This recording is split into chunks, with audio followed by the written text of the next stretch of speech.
The lesson. Oh, yeah. The next record was Murderous Metaphors. Yeah. And the one thing that stood out to me was that there was no J Red on that record. Yeah, he was on it. Yeah, he was on it. Yeah, he did some cuts on it. Yeah. Okay, but Yeah. was it more of a background? Because just from as a fan from memory, Yeah. J Red seemed to be in the forefront with the rest of his intricate part of the group. Yeah. And when Murderous Metaphors come out, I mean, he was on it, but I guess I didn't really catch on that he was on it. I think what started to happen was, so after the Stages set came out, I went overseas for 6 months to push it in England and Europe, and basically, so we didn't tour it or anything for 6 months. So I came back in June or something, and then we started planning the attack basically. So I think by the end of 2003, September 2003, we started a series of live shows. And J Red was obviously a massive part of the live component to the Lyrical Commission show, He's a one-man show, it's like... and yeah, it was never sort of... The funny thing is it was never a conscious decision to put J Red in Lyrical Commission, being Lyrical Commission. But he was like the DJ, so it kind of just became a part of it, you know what I mean? Due to him being the DJ. And I guess when we did Murderous, he wasn't on the cover, but no one actually was. You only see a little bit of Bob and a little bit of me. But J Red was there at the photo shoot. And then when we did the back cover, that was just at my crib at the time, and he wasn't there. When we just snapped this shot, and it was like, that's the flick, you know what I mean? And it was something that I juggled with, not to the degrees that we juggled with the Rob scenario, but it was something we spoke about, particularly Brad and I, and it was sort of a case of, well, there's a lot of the times where the crew or the group doesn't have the DJ forefront on the cover or on the back cover or whatever, but it's still the DJ, you know what I mean? And he ended up doing, again, I don't have the cover in front of me, but I know he did the intro, he did the cuts on Murderous Metaphors. I think he did cuts on one other track. So obviously he wasn't as prolific as far as cutting on every track. And the process was a little bit differently then. So when we did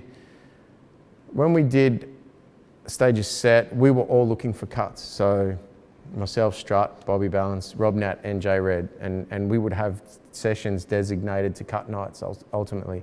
So when we wanted to lace the cuts on a track, it was a case of get him over, try this. It was just a case of super long-winded, but it worked amazingly. Again, that's why I think the album was so fun to make. Once Murderers came around 3 years later or a couple of years later, whatever it was, everyone's situations were changed. We weren't all living in the same area. Red had his own setup at home to record. My setup had changed a bit. We were still looking for cuts, but I think it was just kind of a natural thing as far as him probably not having the same amount of input as far as being there every recording session to do cuts, you know what I mean? And I think he's even, this is just my opinion, but I feel like even his own cuts and that, it started to change a little bit and maybe didn't suit tracks. Like when we did the cuts for the Stages set, almost everything he cut was placed into the place where we wanted it to go. By the time we did Murderous Metaphors, it got to a point where it was a case of you just go and do 1,000 cuts and then I'll edit it at the end, you know what I mean? And he started, understandably, but his cutting was just on some other shit that was almost getting away from dropping phrases. You know what I mean? So I don't hold that against the dude. His skill set took him to another planet. His next step then was he was cutting up videos. You know what I mean? Like, I don't know if you've seen one of those sets, but it's just like next level again. So, I had to use Red's cuts where they suited, and where they didn't, we had to do other means, whether it was sampling, whether it was, I think Prowse did cuts on a track on there. Anyway, so he was still very much, and then when it came to the tour, he was very much a part of the Murderous tour. You know, he completely stole the show on a couple of occasions. We always had a section designated to him. And I remember when we did the Melbourne launch, man, and yeah, it was good because it always gave us a breather. And I remember we went backstage, and I'm like, I kid you not, Strut and I were looking at ourselves at one stage going, this motherfucker's gone for like 10 minutes, you know what I mean? Like, he was just like hyping the crowd. I mean, he's a performer in himself. He's an act. So yeah, it just kind of, it almost just came about that way. So he was still DJing for us, but you know, call it what you will, as far as he wasn't on the cover and he probably didn't cut on every track, but he was still an integral component to the LC package, and even more so as a live performance. And then briefly going back to the track Custom Made, when you guys sat down to make that song, can you walk us through, I guess, the process of producing that particular joint? Well, we kind of had already spoke about doing a DJ track, and it was obvious why, and we had, again, who we believe to be, just like we were as MCs, we believe Red was the best going around at his craft.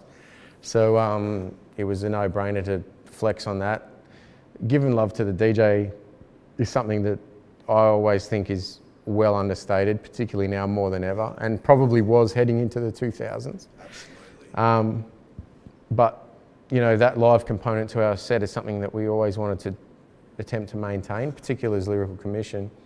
And giving that love to the DJ and the craft and the art form itself is something that we definitely wanted to do. So I remember I made the beat.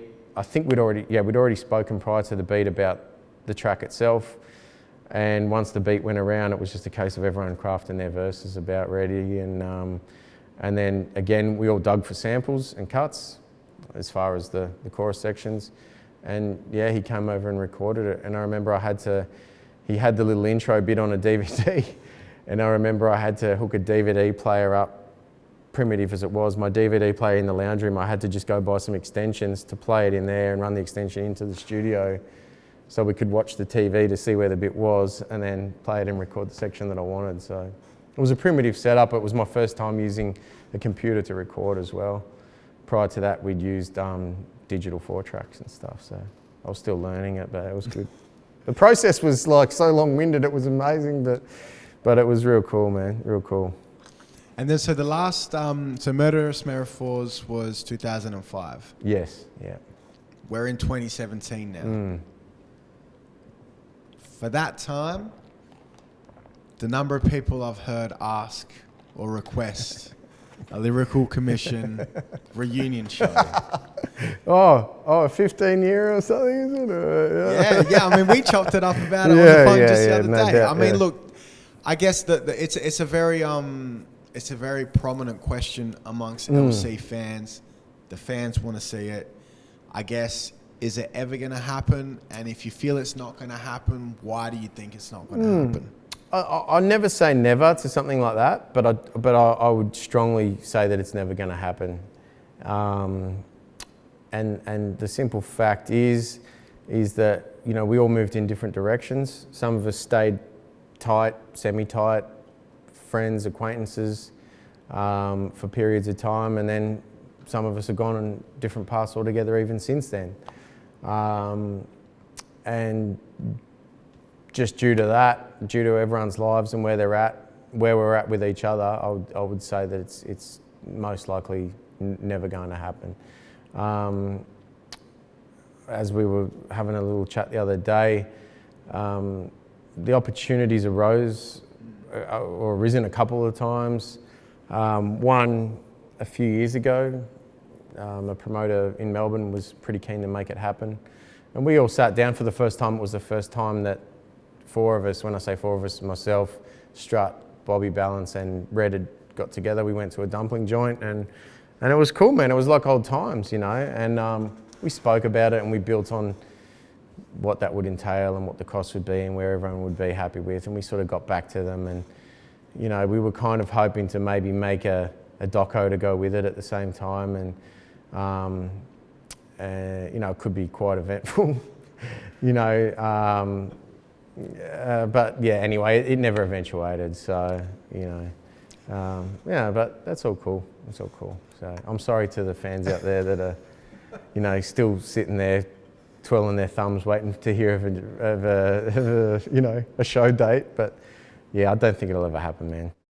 What people have to understand as well is that you got 4 guys who are into their 40s with families living in at least an hour from each other in any direction, with personal lives, work lives, you know. So to put on a show, you know, if LC ever was to do a show, we wouldn't want to just come out and fucking stand there and rap and cut. We'd want to make it worth your money, you know what I mean? So to put on something like that when you say 2005, our last shows were probably 2007, you're 10 years of not all 4 of us sitting down to even get on the same page, let alone get on the same page for an hour in a performance scenario to however many 100 payers. You know, that's a lot of work and a lot of stress. Well, I don't even know what the dollar amount is. And then to back it up as well, as I said, we wanted to put make a video, whether it's some kind of monster type scenario where, you know, and I mean, everyone's pretty civil, but you know, we're not all best mates anymore. And I think that I think that's what makes it magical and makes those times magical, is because we were. And to go back and even do something now, to me, would almost be like, if it's not the same, then it's not worth doing it, no matter how much the amount of money, you know what I mean? And I think that, you know, as sad as that is, and sometimes I sit down and think, oh, you know, well, wow, you know, you think of what could happen. Like, you know, I think Non-Fiction reunited for a couple of shows a couple of years ago, and, you know, that was fucking mind-blowing. I never saw it. I saw some footage where they just rocked out at a La Coca show or something and just bugged the crowd out in New York as Non-Fiction's back on stage. So, you know, you see the cool shit that could come of it would be amazing, but yeah, I don't think it's going to happen, man. The lesson. 927. Oh yeah.